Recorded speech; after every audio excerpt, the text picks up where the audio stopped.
ఆంధ్రప్రదేశ్లో రాజకీయ వేడి ఎన్నికల ఫలితాల తర్వాత తగ్గుతుంది అనుకున్నారు.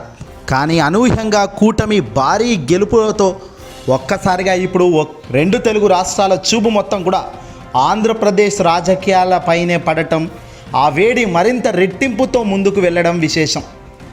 కూటమి అధికారంలోకి రావడం, ఏకంగా నారా చంద్రబాబు నాయుడు గారు ముఖ్యమంత్రిగా ప్రమాణ స్వీకారం చేయటం, పవన్ కళ్యాణ్ డిప్యూటీ సీఎంగా ఛార్జ్ తీసుకోవడం, ఇదంతా కూడా మనం అందరం కూడా ఈ మధ్యకాలంలో చూస్తూనే ఉన్నాం. అయితే ఇక గెలిచిన ఎమ్మెల్యేలను శాసనసభలో ప్రమాణ స్వీకారం చేయించే సమయం కూడా వచ్చేసింది. ఆంధ్రప్రదేశ్లో అసెంబ్లీ గంట మోగే సమయం కూడా రానే వచ్చింది. ఈ నెల 21, 22వ తేదీల్లో అసెంబ్లీని సమావేశపరచాలని ప్రభుత్వం నిర్ణయించుకుంది. మొన్నటి ఎన్నికల్లో విజయం సాధించిన 175 మంది శాసనసభ్యులుగా ప్రమాణ స్వీకారం చేస్తారు. ఇక్కడ ప్రోటెం స్పీకర్ వారితో ప్రమాణం చేయిస్తారు. అలాగే ప్రోటెం స్పీకర్గా పొన్నూరుకు Telugu Desam party MLA Dhulipala Narendra appointment అయ్యే అవకాశాలు కూడా ఇక్కడ కనబడుతున్నాయి. ఇక మంత్రుల ప్రమాణ స్వీకారం అనంతరం స్పీకర్, డిప్యూటీ స్పీకర్ను ఎన్నుకుంటారు సభ్యులు. అనకాపల్లి జిల్లా నర్సాపట్నం చెందిన తెలుగుదేశం పార్టీ శాసనసభ్యుడు, మాజీ మంత్రి చింతకాయల అయ్యన్న పాత్రుడిని స్పీకర్గా నామినేట్ చేస్తారని తెలుస్తోంది. డిప్యూటీ స్పీకర్గా జనసేన పార్టీకి చెందిన నెల్లిమర్ల శాసనసభ్యురాలు మాధవిని ఎంపిక చేసే అవకాశాలు ఉన్నాయట. ఇక ఆ తర్వాత 24వ తేదీ నుంచి అసెంబ్లీ సమావేశాలు యథావిధంగా కొనసాగుతాయి. భయపడిస్తాడు, ఏం పీకుతాడు అని అంటారు. అసలు ఏం పీకాలి అధ్యక్ష, నాకు అర్థం కదా. పీకించుకోవడానికి వచ్చినారు అసెంబ్లీకి, మీరు ఏమన్నా పదవాంటి అంటాడు. ఏమధ్యక్ష ఇది? ఇప్పుడు అందరి చూపు ఈ శాసనసభ వైపే ఉంది. ఆంధ్రప్రదేశ్ మాజీ ముఖ్యమంత్రి వైఎస్ జగన్మోహన్ రెడ్డి గారు 11 స్థానాలు గెలిచిన సంగతి మనకు తెలిసిందే. ఊహించని స్థాయిలో పతనం అయిపోయింది సీట్లలో. 40% ఓటు బ్యాంకు మాత్రం చెక్కు చెదరలు లేదు, కానీ సీట్లలో పరంగా మాత్రం కేవలం 11 మంది అసెంబ్లీలో గెలిచెందారు. 11 మంది ఎమ్మెల్యేలతో జగన్ అసెంబ్లీలో అడుగు పెట్టడమే ఇప్పుడు అందరి చూపు ఉంది. మరి ఇక్కడ జగన్ అసెంబ్లీకి ఈ 11 మంది ఎమ్మెల్యేలతో అడుగు పెడతారా? కూటమి నేతల రియాక్షన్ ఎలా ఉంటుంది? చంద్రబాబు నాయుడు, అచ్చెన్నాయుడు లాంటి వ్యక్తులు ఏం కామెంట్స్ చేస్తారు? వీటిని తిప్పికొట్టే సమయం, ఛాన్స్ అయినా వాళ్ళకి ఇస్తారా? ఇదిగో ఇలా అనేక రకాలుగా ప్రశ్నలు వస్తున్న సమయంలో వైఎస్ జగన్మోహన్ రెడ్డి గారు అసెంబ్లీకి వస్తున్నట్టుగా కీలక సమాచారం అందుతోంది. 11 మంది ఎమ్మెల్యేలతో జగన్మోహన్ రెడ్డి గారు అసెంబ్లీకి వస్తున్నారట. అసెంబ్లీకి రాకుండా మాత్రం ఆయన ఊరుకునే పరిస్థితి లేదు అనేది మాత్రం క్లియర్ కట్గా తెలుస్తోంది.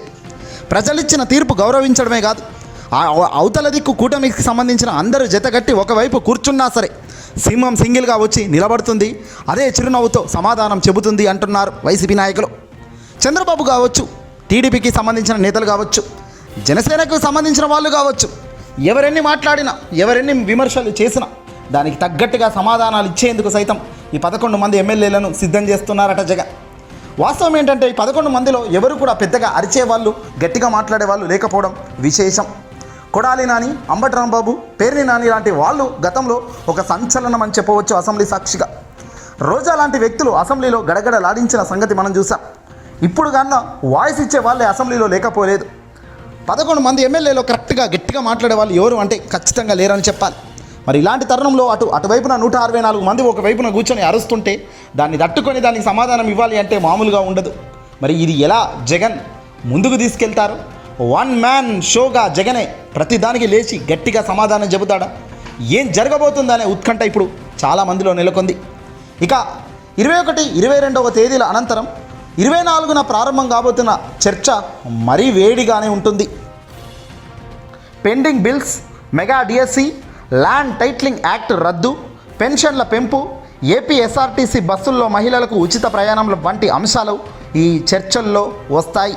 మరి ఇక్కడ ప్రభుత్వం వర్సెస్ అపోజిషన్ పార్టీకి అనే దానికి కూడా ఇప్పుడు ఛాన్స్ లేదు కాబట్టి మరి ఎలా వీటిని ఛేదిస్తారు అన్నది పెద్ద ప్రశ్నగా మారింది. పోలవరం సహా గత ప్రభుత్వ హయాంలో జరిగిన మిస్టేక్స్ను ప్రభుత్వ పెద్దలు లేవనెత్తుతారు. మెడికల్ కాలేజీల నిర్మాణాన్ని పూర్తి చేయడం పైన మంత్రులు చర్చిస్తారు.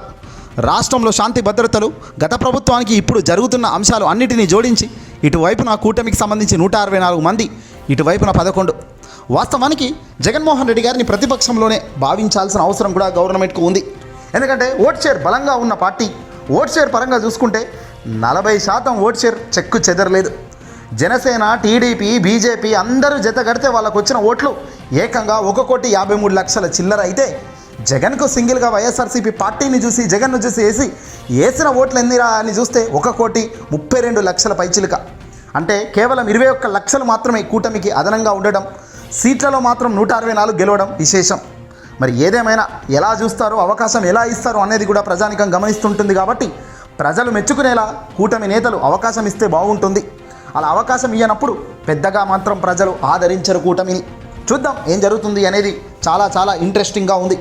ఏదేమైనా ప్రజలు ఇచ్చిన ఈ తీర్పును గౌరవిస్తూనే ప్రభుత్వం పెద్దలకు గౌరవంగానే జగన్ మాట్లాడతారని, కౌంటర్ ఇస్తారని, అంత అవకాశం అంత ఛాన్స్ ఇవ్వకపోతే ఆయన బయటకు వచ్చి ప్రెస్ మీట్ పెట్టైనా మాట్లాడతారని కూడా ఇప్పుడు సమాచారం అందుతుంది. ఇప్పటి వరకు వైసీపీ దేని మీద పెద్దగా రియాక్ట్ అయితే అవ్వలేదు. టీడీపీ కూటమి గెలిచిన మరుసటి రోజు నుంచే దాడి మొదలుపెట్టేశారు. ఇక కార్యకర్తలను కొట్టడం అయితే పక్కన పెట్టండి, ఆ తర్వాత రిషికొండ రహస్యం అంటూ పెద్ద ఎత్తున రచ్చ చేశారు. బిల్డింగ్లు ప్రభుత్వానికి సంబంధించినవని తెలిసినప్పటికీ, ప్రభుత్వం ఎప్పటికైనా అది సీఎంఓ అయినా ఇంకోటైనా అది ప్రభుత్వ సొమ్ముతోనే కడతారు అని తెలిసినప్పటికీ దాన్ని పూర్తిగా రచ్చ చేస్తూ పూర్తిగా ఇమేజ్ను డ్యామేజ్ చేసే కార్యక్రమానికి శ్రీకారం చుట్టారు. అదీగాక ఇప్పుడు ఏపీ స్కిల్ డెవలప్మెంట్ కార్పొరేషన్లో అవకతవకలు జరిగాయని, భారీగా డబ్బులు దొబ్బుతున్నారని, ఎవరు డబ్బులు దొబ్బారో తెలియట్లేదని, భారీగా ఆఫీసులకు రాకుండానే డబ్బులు జీతాలు పోయాయి, సోషల్ మీడియా ఇన్ఛార్జీలు ఎవరు, ఏంటి అసలు సోషల్ మీడియాకు డబ్బులు ఎందుకు ఇచ్చారు అనే దానిపై కూడా వాళ్ళు అనేక ప్రశ్నలు లేవనెత్తుతున్నారు. బహుశా అసెంబ్లీ సాక్షిగా ఇవన్నీ చర్చలు వస్తాయి. మరి వీటికి సమాధానాలుగా జగన్ కూడా గట్టిగానే చెబుతారు. ఏదేమైనప్పటికీ కూడా మరోసారి అసెంబ్లీ పెను సంచలనం, పెను రచ్చగా మారే అవకాశం లేకపోలేదు. చూడాలి ఏం జరుగుతుందో అసెంబ్లీ సాక్షిగానే. ఏదేమైనా అవకాశం ఇచ్చి మాట్లాడేందుకు మైకులు ఆఫ్ చేయకుండా ఉంటేనే 10,000 అంటున్నారు వైసీపీ నాయకులు.